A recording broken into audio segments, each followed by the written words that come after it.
Comparto con ustedes el sermón titulado La batalla decisiva. La batalla decisiva. El propósito es explicar que la batalla librada por Jesucristo en contra de Satanás tuvo el éxito necesario en el momento en que Jesucristo murió y resucitó en beneficio del perdón de los pecados de la humanidad. De esta manera, en este hecho, muerte y resurrección de Jesucristo, queda Satanás destronado del dominio de los reinos del mundo. Lógicamente, esto tiene un tiempo en el cual va a funcionar a perfección.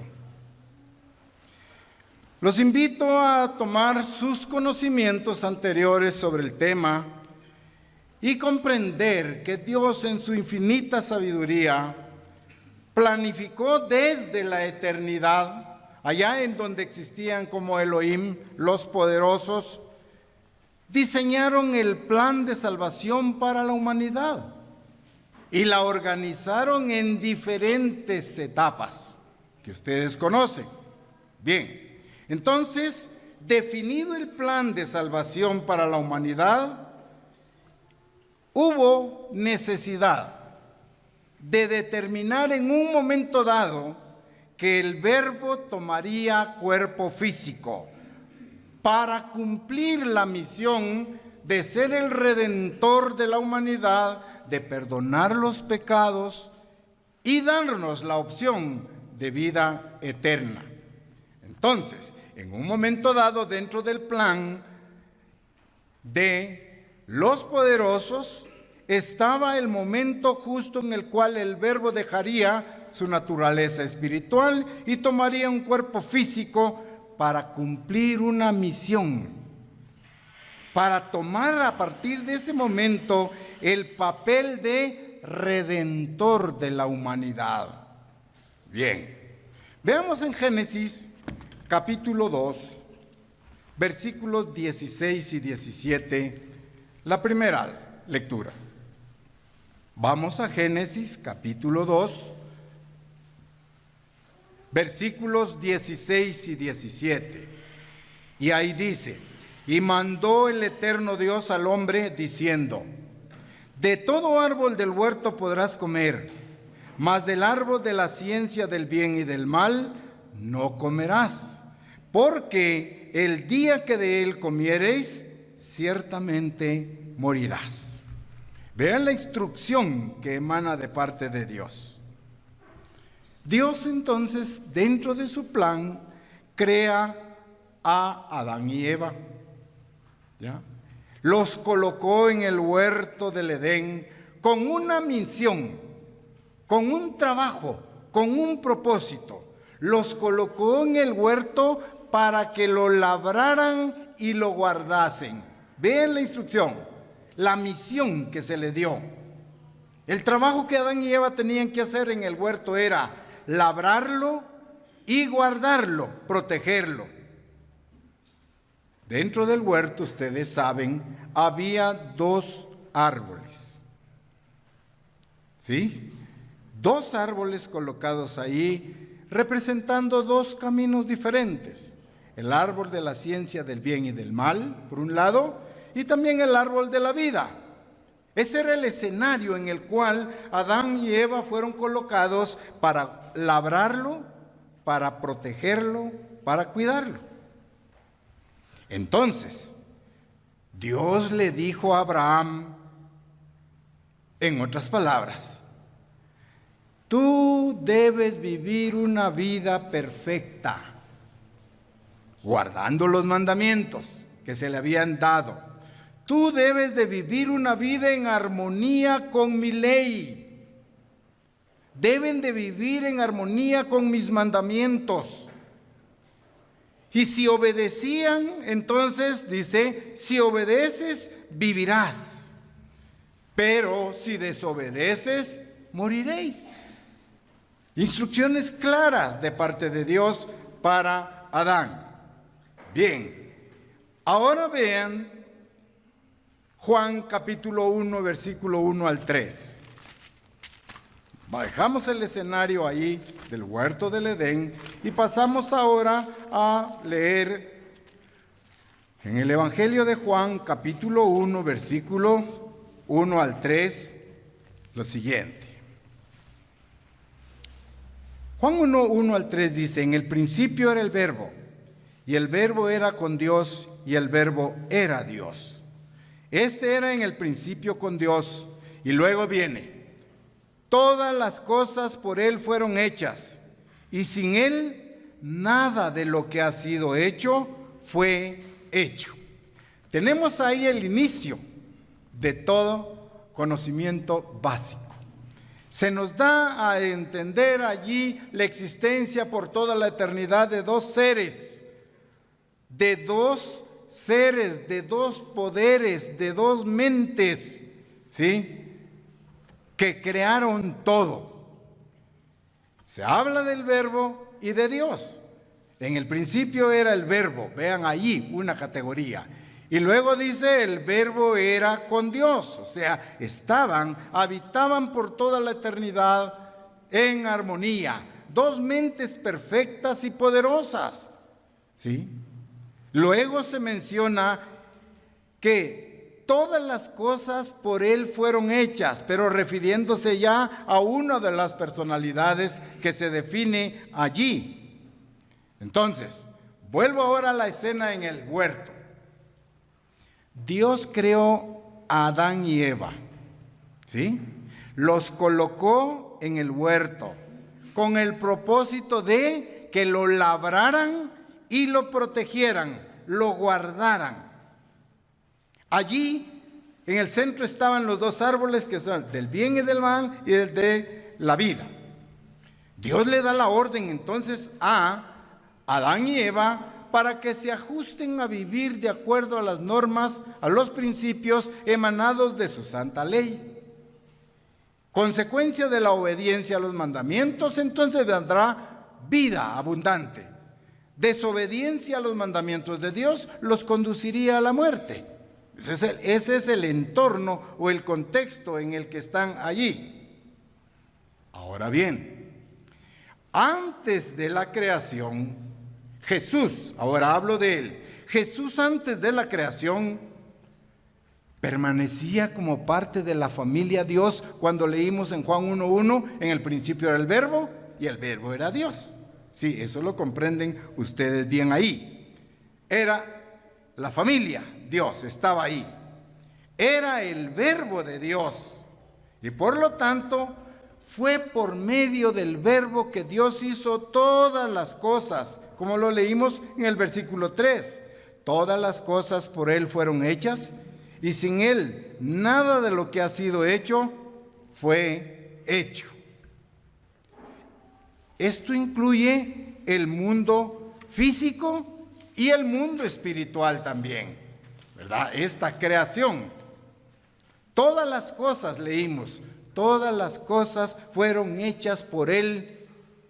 Ahora bien, con esa afirmación comprendemos, todas las cosas fueron hechas por Él. ¿Fue hecho entonces o creado Adán y Eva por el Verbo? Claro que sí, ¿verdad? Todas las cosas, tanto el mundo físico como el espiritual. Bien, ahora vayamos a una cita en Salmos capítulo 8, versículos 3 y 5. Salmos, vamos ahí. Salmos capítulo 8. Y vamos a leer los versículos del 3 al 5. Están llegando a la cita, Salmo 8, 3 al 5. Leamos entonces ahora ahí. Versículo 3. David escribió: cuando veo tus cielos, obra de tus dedos, la luna y las estrellas que tú formaste, digo, ¿qué es el hombre para que tengas de él memoria? Y el hijo del hombre para que lo visites. Ahora viene el versículo 5. Dice, le has hecho poco menor que los ángeles, un ser físico, ¿de acuerdo? Le has hecho un poco menor que los ángeles. lo coronaste de gloria y de honra. Vean ahora allí el versículo, la segunda parte. Lo has hecho menor que los ángeles. Entendemos bien, Adán y Eva, ser físico, limitado con sus problemas y dificultades. Ahora agrega, y lo coronaste de gloria y de honra. Llama la atención esa segunda parte del versículo. Sometamos un poquito a análisis esa frase. Y lo coronaste de gloria y de honra. Analicemos ahí. Lo coronaste. ¿Se dan cuenta? Lo coronaste es como se corona un rey. ¿De quién estamos hablando? Del hombre. Y en este caso de Adán, el primer hombre. Lo coronaste de gloria y de honra. Ahora, si hubo un acto de coronación, es porque la investidura de la persona era, en potencia, ser un rey. Adán entonces fue creado para que labrara y guardara el huerto como rey, para que lo protegiera, para que lo hiciera crecer y fructificar. Entonces entendemos que Adán se constituye, cuando dice lo coronaste de gloria y de honra, gloria y honra, entonces Adán ahora tiene el papel del rey en el huerto del Edén. Y por ende, rey de la tierra. Aún no habían pecado, ¿se acuerdan? Vean el propósito de Dios. ¿Cuánto tenía él en mente con la primera pareja? Rey, para que gobernara no solo dentro del contexto del huerto, sino por extensión también rey de la tierra. ¿Para qué? ¿Cuál fue la misión? Para que la labrara y la guardara. Veamos entonces la función, la misión que Dios le dio a Adán a través del verbo, en el momento de crearlo. Pero ¿qué sucedió? Usted y yo sabemos que Adán y Eva lamentablemente pecaron. Al momento de desobedecer la ley de Dios, de dejar los caminos que había recibido, entonces pecó. Y por lo tanto, como rey del huerto y de la tierra por extensión, Adán perdió su reinado. ¿Producto de qué? Del pecado. Vean este hecho allí en la historia. Perdió su reinado, perdió el poder, perdió el dominio, perdió el control al haber pecado. Lógicamente, ahora entra en juego un nuevo elemento allí. Un ser también poderoso. El ser que indujo a Eva a tomar del árbol prohibido. Que ustedes lo saben y la Biblia lo describe como la serpiente. Que llegó a convencer a a Eva engañada, para que tomara del árbol prohibido. Entonces vean ahora cómo se están dando los hechos a través de la historia, ¿sí? Vamos ahora a una cita en Lucas capítulo 4, versículos 5 y 7.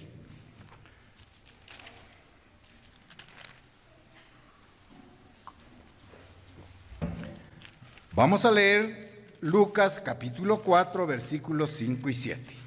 Lucas 4, 5 al 7. Veamos ahora.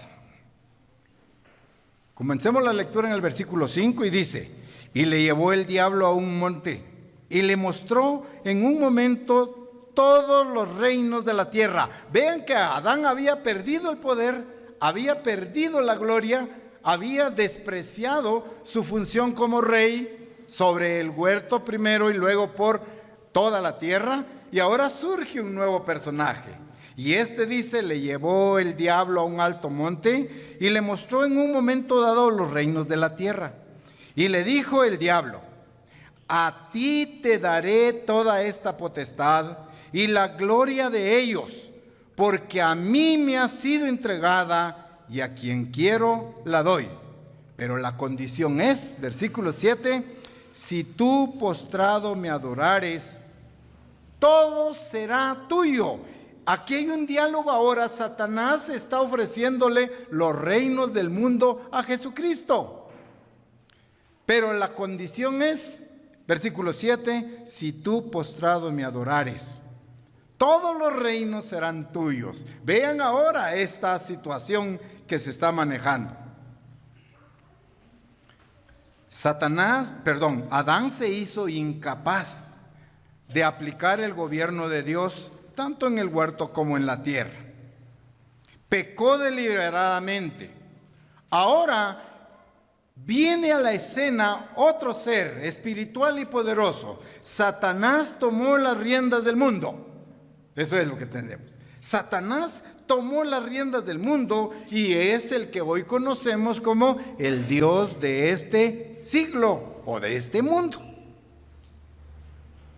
Entonces entendemos que hasta en la actualidad los reinos del mundo le pertenecen a Satanás. Pero hubo un primer momento en el que esos reinos le pertenecieron a Adán, en el periodo en el que él obedeció la ley de Dios.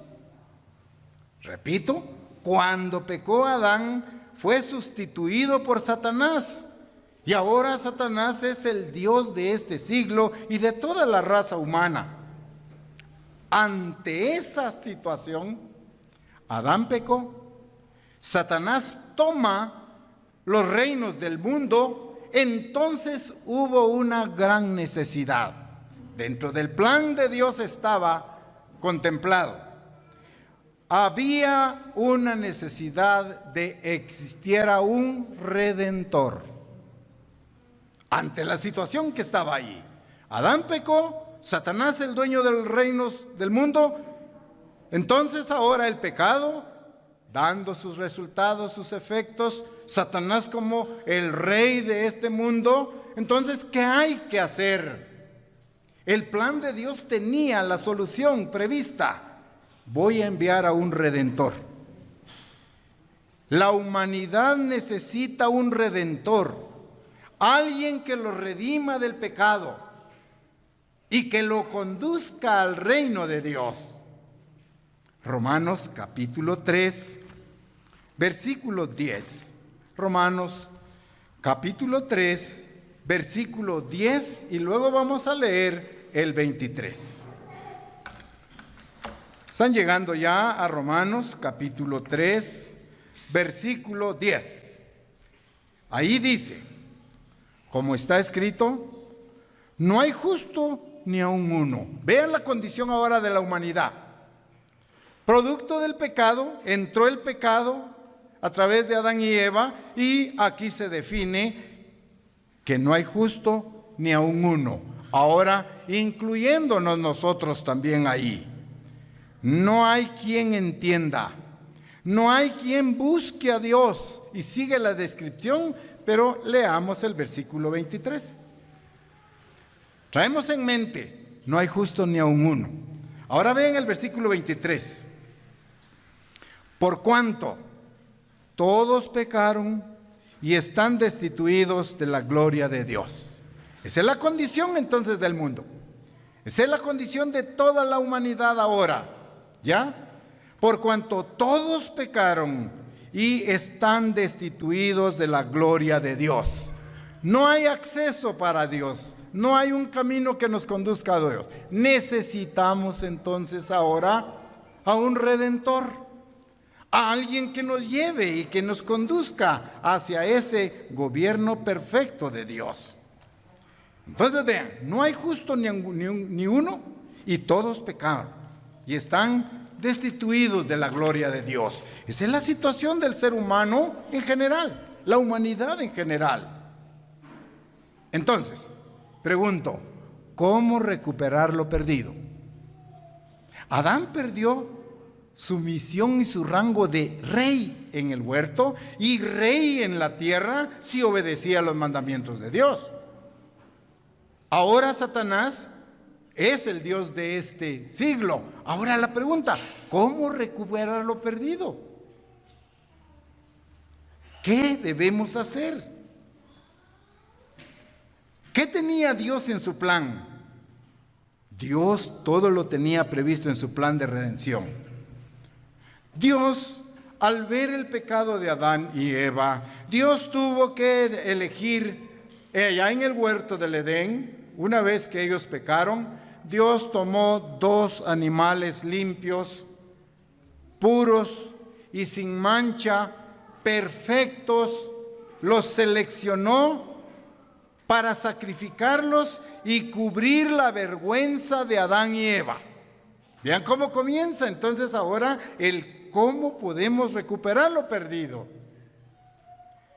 Cuando Adán y Eva pecaron en el huerto, ellos se escondieron de Dios. Vieron que estaban desnudos y sintieron vergüenza de su estado físico. E inmediatamente fueron y tomaron hojas dentro del huerto e hicieron delantales para protegerse. Y cuando Dios les llamaba, ¿dónde está Adán? ¿Dónde están? Dice, me escondí. ¿Por qué? Porque tuve miedo. Tenía vergüenza. Tenían ya vergüenza. El pecado entonces trae una relación. El pecado nos trae vergüenza. Vean esa relación directa. El pecado nos conduce a experimentar ese estado emocional llamado vergüenza. Entonces Dios dice, ¿cómo recuperar lo perdido?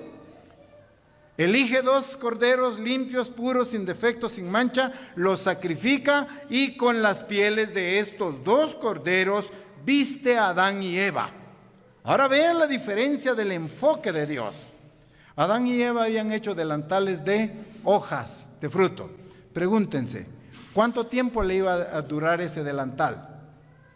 El sol la secaba y se deteriorarían. Entonces Dios dice, les voy a poner una vestimenta mucho más perdurable, más confiable. Génesis 3:21. Vamos ahí. Génesis capítulo 3, versículo 21 ahora. Y el eterno Dios hizo al hombre y a su mujer túnicas de piel y los vistió. Ahora comienza la recuperación. Sigue Dios desarrollando el plan de redención que tenía preparados desde la eternidad. Entonces leímos, el eterno Dios hizo al hombre y a su mujer túnicas de pieles y los vistió. Cambió el estatus de ellos ahora como pareja ahí. Vean ustedes la participación de Dios. Al momento de vestir a la pareja, vean el acto, el enfoque que Dios tuvo aquí. Adán y Eva estaban desnudos, repito, y estaban avergonzados, producto de haber tomado del árbol prohibido. Producto de haber pecado, ellos estaban avergonzados. ¿De acuerdo? Esa era la situación. Y repito, el pecado produce vergüenza. Eso es, produce vergüenza. Muy bien. Veamos ahora a Dios. Dios escoge 2 animales, 2 corderos perfectos, para sacrificarlos y tomar de estos 2 corderos las pieles con las cuales iba a vestir y cubrir la vergüenza de Adán y Eva. Una mente superior, un enfoque diferente, una actitud diferente de parte de Dios. ¿Sí? Juan ahora 1:14. Vamos ahí. Juan capítulo 1, versículo 14.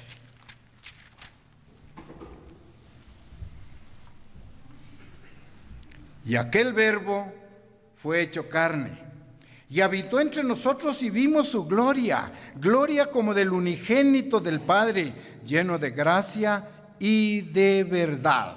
Vean ahora cómo sigue el desarrollo del plan de Dios. Y aquel verbo, aquel que creó todo el universo, todo lo espiritual, todo lo físico, ahora dice, y aquel verbo se convirtió ¿en qué? En carne. Ahora, ven esa etapa ahora. El verbo fue hecho carne y habitó entre nosotros. Vuelvo a leer. Y vimos su gloria, gloria como del unigénito del Padre, lleno de gracia y de verdad. Ahora traigamos a nuestra mente el momento en el que Dios seleccionó los dos corderos para llevar a cabo el acto de vestir a Adán y Eva. Tomó los dos corderos puros, limpios, perfectos, y los ejecutó, los sacrificó e hizo túnicas para Adán y Eva. Perfecto. Ahora volvamos nuestra mente a enfocar el hecho de la selección de los corderos para la ceremonia de la Pascua. Éxodo 12:15 nos dice, para recordar esto, Éxodo 12:15, allí leemos este acto, este hecho. Ahora, enfocando sobre la Pascua, Éxodo 12:5, leemos 5.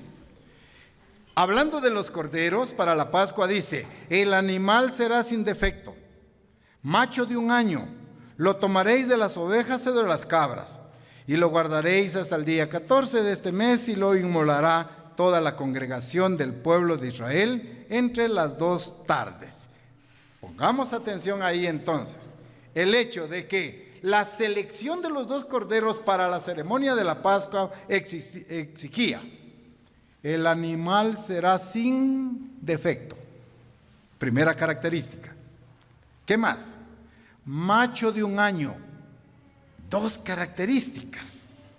¿Sí? Y se tomarán de las ovejas ahí. Muy bien. Primero analicemos. El animal será, dice, sin defecto. La segunda característica, macho de 1 año. En otras palabras, debía de ser joven. ¿Sí? Y iba a ser ofrecido como sacrificio. Estos 2 corderos, ahora hablando de la selección de los corderos para la Pascua, estaban representando a Jesucristo. En igual forma, los corderos que fueron muertos para vestir a Adán y Eva estaban representando en el Antiguo Testamento al Mesías venidero. ¿Sí? Al Mesías venidero. Al Cordero de Dios que quita el pecado del mundo. Vayamos a la cita que está en Primera de Pedro, capítulo 1, versículo 18. Primera carta del apóstol Pedro, capítulo 1, versículo 18.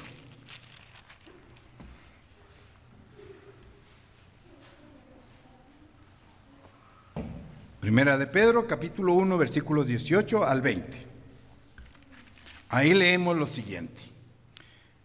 Sabiendo que fuisteis rescatados de vuestra vana manera de vivir, la cual recibisteis de vuestros padres, no con cosas corruptibles como oro o plata, sino con la sangre preciosa de Cristo, como de un cordero sin mancha y sin contaminación, ya destinado desde antes de la fundación del mundo, pero manifestado en los postreros tiempos por amor de vosotros. Vean entonces la descripción clara allí. Entendemos nosotros que hemos sido rescatados de nuestros pecados, de nuestra vida pecaminosa. Ahí dice de nuestra vana manera de vivir. ¿De dónde viene? Bueno, dice, producto de vuestros padres. Hemos sido rescatados, ¿por qué y por qué medio? A través de la sangre de Cristo. Vean ahí ahora cómo se puede rescatar lo perdido, ¿sí? Con la sangre preciosa de Cristo como de un cordero sin mancha.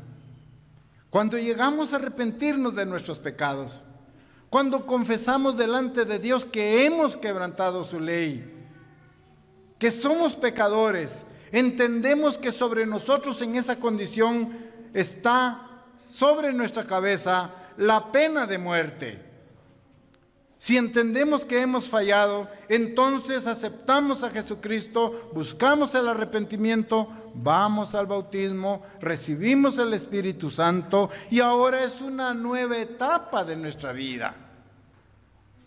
¿Sí? Ahora se inicia un cambio profundo. Pero ¿qué nos limpia del pecado? La sangre preciosa de Cristo. ¿Sí? Nos purifica, nos santifica, nos libera. Ahora bien, Jesús vivió 33 años en la tierra. Satanás sabía en dónde iba a nacer. Recuerden que es un ser espiritual. Satanás estaba dispuesto, así como venció a Adán allá en el huerto, a través de Eva, con el pecado.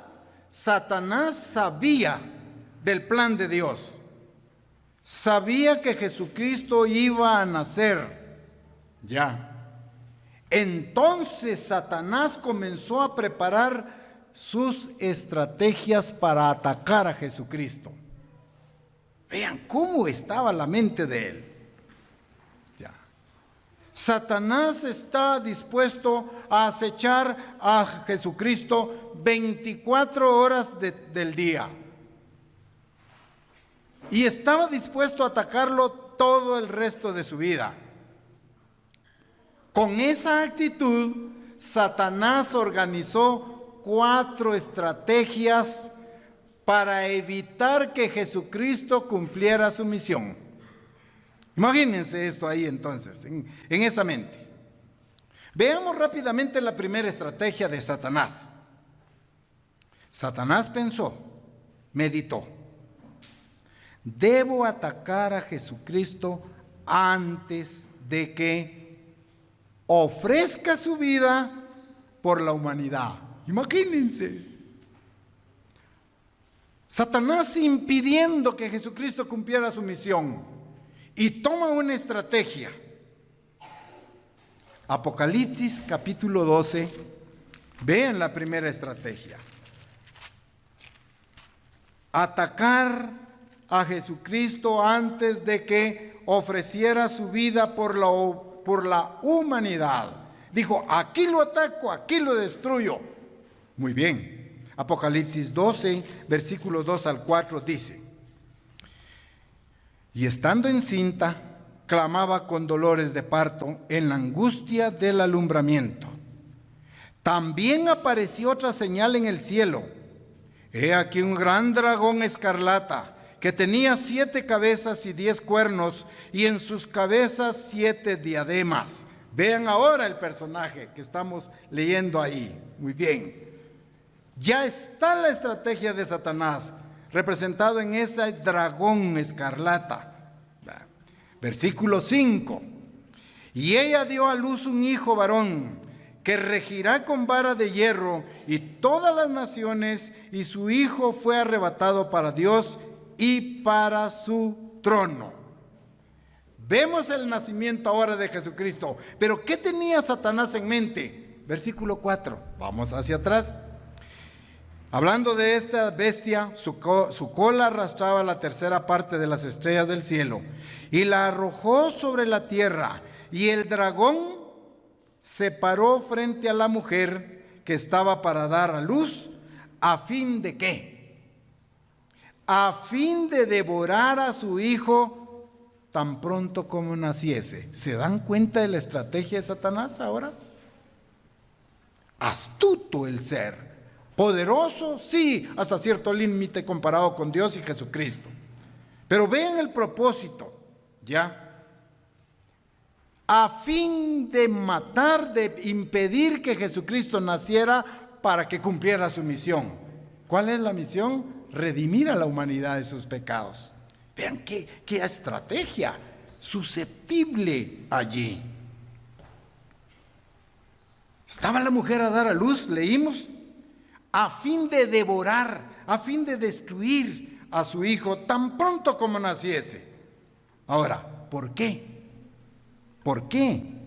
Para que Jesucristo no cumpliera su misión, para que Jesucristo no viniera, muriera, resucitara, nos diera el perdón de nuestros pecados y con ello capacitarnos para llegar a ser parte de su familia. Satanás dijo: yo voy a impedir ahora, en el momento del nacimiento. Primera estrategia, ¿ya? Pero veamos otra cosa, ya Jesucristo con más edad. Mateo 8:24. Mateo 8:24. Mateo 8:24, ya Jesucristo está en su ministerio, va con sus discípulos, se está predicando las buenas nuevas. En este contexto ahora está Mateo 8:24 y vean lo que sucedió. Y he aquí que se levantó en el mar una tempestad tan grande que las olas cubrían la barca, pero él dormía. Vean ahora esta situación.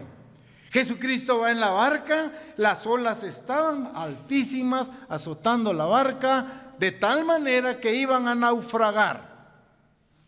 Y él dormía, dice ahí. ¿Se dan cuenta? Ahora bien, ¿quién originó esta tormenta? Esta tormenta de la que estamos hablando fue dirigida por Satanás con el objetivo de atacar y ahogar a la embarcación e incluyendo a Jesucristo, porque él ahí iba durmiendo, tranquilo, ahí. Un aspecto más. Esta tormenta se desató en tiempo de verano, de acuerdo a los acontecimientos y al contexto dentro del cual está. En verano, cuando las condiciones climáticas no eran propicias para un tipo de tormenta como el que está viviendo este grupo de personas. Entonces otra vez vean la estrategia: destruir a Jesucristo para que no cumpliera la misión. ¿Ya? Esas son partes de las argucias de Satanás. Y si Satanás está en este momento tratando de destruir a Jesucristo y sabemos que no lo ha logrado, Satanás está también utilizando diferentes estrategias para destruirnos a nosotros como miembros de la iglesia. Ahí va la lección para nosotros. No pudo con Jesucristo. Jesucristo venció la muerte, murió y resucitó y está hoy en el trono de Dios a la diestra. Pero Satanás está en contra de los seguidores de Jesucristo, su iglesia, colectivamente e individualmente. ¿Se dan cuenta de esa estrategia? Bueno, veamos la segunda estrategia. Satanás programó infectar a Jesús con el virus del pecado.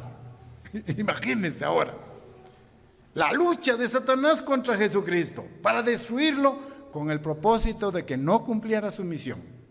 Ahora dice: lo voy a atacar con el virus del pecado. Satanás atacó a Jesucristo noche y día, ¿sí? Lo tentó en varias oportunidades y todo esto dentro del plan de Dios, por supuesto, ¿verdad? Veamos ahora Hebreos 4:15. Vean ahora la segunda estrategia: voy a infectar a Jesucristo con el virus del pecado. Hebreos 4:15, ahí leemos lo siguiente: infectar a Jesucristo con el virus del pecado. Hebreos 4:15, leemos ahí en ese versículo: porque no tenemos un sumo sacerdote que no pueda compadecerse de nuestras debilidades, sino uno que fue tentado en todo según nuestra semejanza, pero sin pecado. Está la descripción ahí de la integridad de Jesucristo. ¿Sí? Muy bien, ese es el panorama ahí. Ahora bien, Jesucristo como el Cordero de Dios que quita el pecado del mundo. Satanás trató de inducirlo a pecar. Piensen, si Jesucristo hubiera pecado, ¿tendríamos un redentor? ¿Habría un salvador? No. Imagínense si Jesucristo hubiera caído en esa estrategia. Ya. ¿Qué leemos de Jesucristo? Primera de Pedro 2:22 describe lo siguiente. Primera de Pedro 2:22. Primera de Pedro 2:22. El cual no hizo pecado, ni se halló engaño en su boca. Esto es Jesucristo. Entonces Satanás lo atacaba, lo inducía para que pecara, y Jesucristo se mantuvo firme con el poder del Espíritu Santo. Sí, estoy hablando de Jesucristo carne, el verbo hecho carne. Ahora ahí, no hizo pecado ni se halló ningún error en su boca. Segunda estrategia fallada de Satanás. Veamos la tercera estrategia. Trató de desviarlo de su misión. Trató por todos los medios habidos y por haber que Jesucristo no llegara a la muerte, que Jesucristo no muriera en beneficio de la humanidad. Mateo 4, estamos en la tercera estrategia. Mateo capítulo 4, Satanás luchó por desviar a Jesucristo de su meta, de su misión. Mateo 4, 8 y 9 son los versículos. Vean otra vez la descripción. Otra vez le llevó el diablo a un monte muy alto y le mostró todos los reinos del mundo y la gloria de ellos, y le dijo: todo esto te daré si postrado me adorares. ¿A dónde estaba llevando? ¿Qué estaba tratando Satanás? De desviar a Jesucristo de su misión. Bien. Vean cómo utilizó incluso al apóstol Pedro, uno de sus discípulos. Vean que una forma, él no lo entendía cómo estaba actuando, pero lo leemos en Mateo 16, ahí adelante. Ahora Mateo 16, versículo 23. Sus propios discípulos, vean ustedes, quisieron también desviarlo de su misión, orientados por Satanás, consciente o inconscientemente. Mateo 16, 23, ahí leemos. Pero él, volviéndose, dijo a Pedro, recuerden quién era Pedro: quítate de delante de mí, Satanás. Me eres tropiezo, porque no pones la mira en las cosas de Dios, sino en la de los hombres. Imagínense, tal vez inconscientemente Pedro le estaba diciendo: no te conviene ir a Jerusalén, pero indirectamente le estaba diciendo: no cumplas tu misión, porque tenía que ir a Jerusalén, iba a ser acusado, iba a ser apresado, iba a morir e iba a resucitar. ¿Se dan cuenta? Por eso Jesucristo le dice: quítate, apártate de mí, Satanás, me eres tropiezo. ¿Tropiezo para qué? Para cumplir su misión. Cuarta estrategia de Satanás. Como no pudo entrar en estas tres estrategias, entonces ahora se propuso: voy a desalentar a Jesucristo en su misión. Imagínense, voy a desalentarlo. En otras palabras, le iba a decir: tu misión va a fracasar tarde o temprano. Imagínense, lo iba a desalentar. Leamos Juan capítulo 13, versículo 1 al 3. Juan 13, 1 al 3. Juan 13, 1 al 3. Satanás trató que Jesús se sintiera que su misión era imposible y que iba a fracasar. Juan capítulo 3, versículo 1 al 3. 13, 1 al 3. Antes de la fiesta de la Pascua, sabiendo Jesús que su hora había llegado para que pasase de este mundo al Padre, como había amado a los suyos que estaban en el mundo, los amó hasta el fin. Y cuando cenaban, como el diablo ya había puesto en el corazón de Judas Iscariote, hijo de Simeón, que le entregase, sabiendo Jesús que el Padre le había dado todas las cosas en las manos y que había salido de Dios y a Dios iba, Entonces ahora continúa en el contexto, se levanta de la mesa, etcétera, etcétera. Pero vean ahora, está Jesucristo rumbo a cumplir su gran misión. Judas trama la venta de Jesús. ¿Qué le está diciendo? Tu misión va a fracasar. ¿Sí? Está desalentándola, pero el plan de Dios siguió.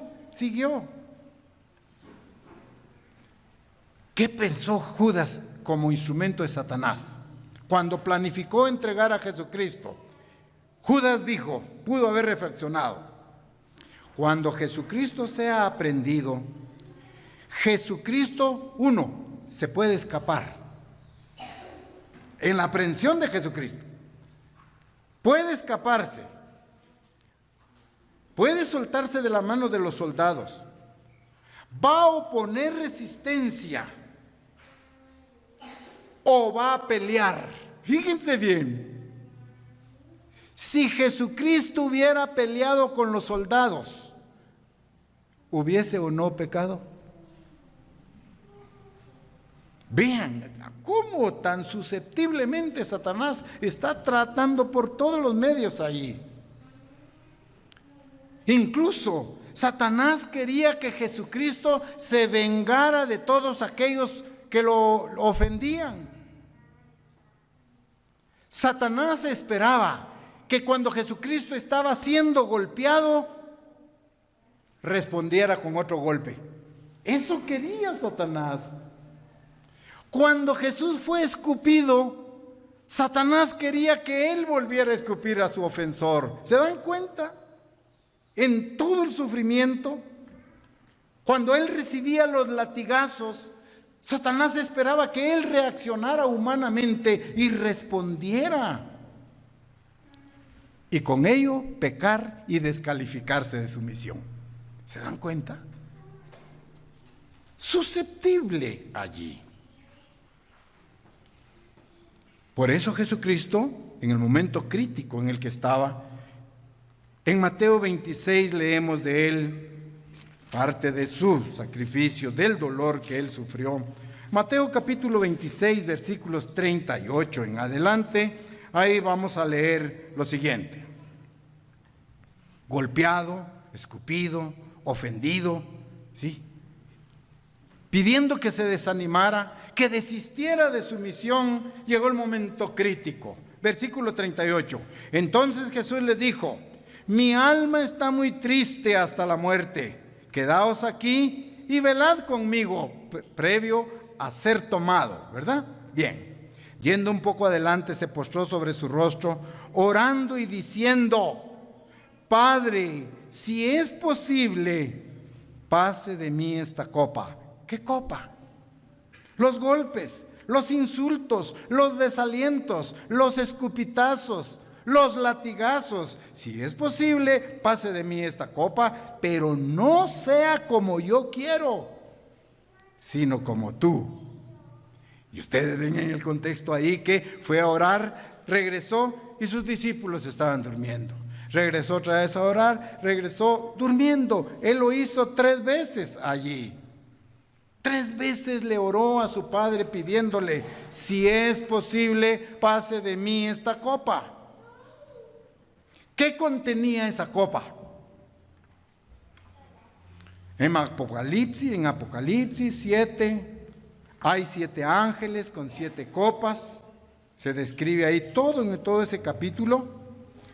Jesús tenía que beber la copa de la ira de Dios a través del sacrificio, de los golpes, los latigazos, los escupitazos, los desprecios, el desaliento. Todo eso era la copa de la ira de Dios. Pero él tenía que beberla, la copa de la ira de Dios, en lugar suyo y mío. Nosotros, como transgresores de la ley de Dios, necesitábamos o debiéramos de beber la copa de la ira de Dios. Pero Jesucristo lo hizo por nosotros. Sufrió indiscriminadamente. Sufrió tremendamente. Quedó desfigurado. Esa copa traducida en golpes, azotes, injurias, ¿Sí? Burlas. Le colocaron una corona de espinas y decían, ahí el rey de los judíos. Le pusieron una túnica, se burlaban de él.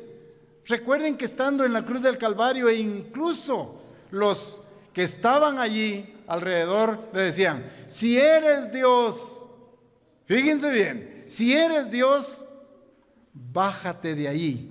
¿Qué le estaban diciendo? No cumplas la misión para la cual fuiste enviado. No mueras por la humanidad. ¿Se entiende ese mensaje? Eso es lo que hacían ahí. Esa es la batalla decisiva. Y Jesucristo murió, derramó su última sangre para el perdón de nuestros pecados. Resucitó y venció a la muerte, venció a Satanás y destronó a Satanás. Jesucristo se hizo apto como nuestro Rey venidero, como nuestro único y suficiente Salvador. A ese Dios rendimos culto. De Él tenemos todo el poder y la pleitesía para adorarle tal como Él se merece. La turba lo escupía, lo golpeaba, se burlaba de Él, lo abofetearon, lo desalentaron para que abandonara su misión. Le estaban diciendo, en otras palabras, tu misión no vale nada. ¿Por qué te estás esforzando en hacerla? Y repito, los sacerdotes decían, si eres hijo de Dios, bájate de ahí. Recuerden aquellos dos que estaban siendo crucificados también con él. Ellos también lo estaban ofendiendo. Llegó un momento en el que Jesucristo expresó, Dios mío, ¿por qué me has abandonado? Momento crítico. Dios mío, ¿por qué me has abandonado? Ahora bien, piensen, ¿abandonó totalmente Dios el Padre a Jesucristo? Sí. Sí, porque en ese momento Jesucristo era pecado. Todos los pecados de la humanidad estaban ahí. Era inmundo. Dios el Padre lo abandonó, se separó de él, porque Dios no convive con el pecado. Jesucristo como ser humano, estamos viendo, Padre mío, ¿por qué me has abandonado? ¿Sintió la tristeza y lo duro y difícil de su misión? Claro que sí.